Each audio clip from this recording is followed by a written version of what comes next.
Stages होती हैं और उस स्टेज के टेस्ट क्या क्या होते हैं वो आपको डॉक्टर सुमित और इनके कॉलीग उसके बारे में बताएंगे। तो मैंने जो अभी आपको बताया ये एपिलेप्सी की सर्जरी के बारे में बताया, जो हम बहुत सिलेक्टिवली करते हैं।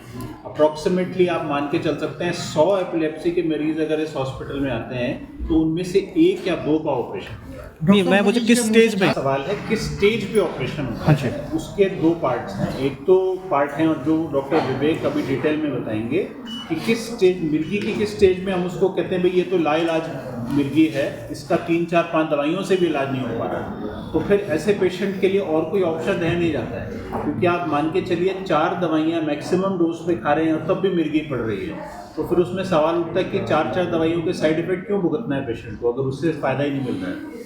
तो उस स्टेज पे हम चेकिंग स्टार्ट करते हैं, एपिलेप्सी की इवैल्यूएशन स्टार्ट करते हैं कि क्या हम इस पेशेंट का ऑपरेशन से मदद कर सकते हैं। तो वो स्टेज होती है एपिलेप्सी की जब हम ऑपरेशन के बारे में सोचते हैं। और ऑपरेशन के दौरान चैलेंज है, एपिलेप्सी एक एक्टिविटी नहीं है, एक्चुअली एक नेटवर्क है।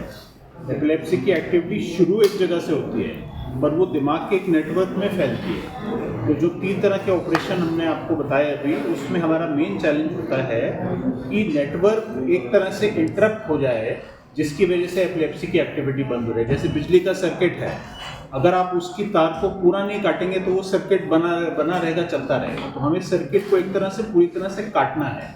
तो वो हमारे लिए मेन चैलेंज है कि कोई ऐसा रिमेनिंग पार्ट उस सर्किट का नहीं रह जाए जिसकी वजह से ऑपरेशन के बाद भी मिर्गी चलती है। सर ऑपरेशन के बाद तरह के ऑपरेशंस में थोड़ा थोड़ा डिफरेंट होता है।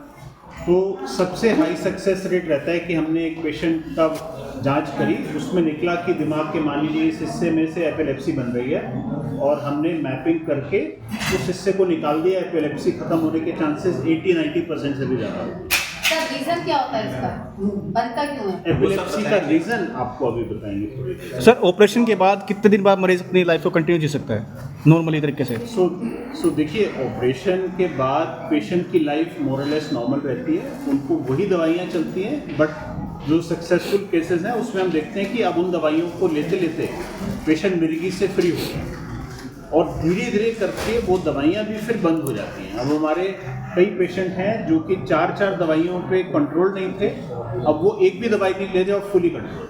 Thank you sir.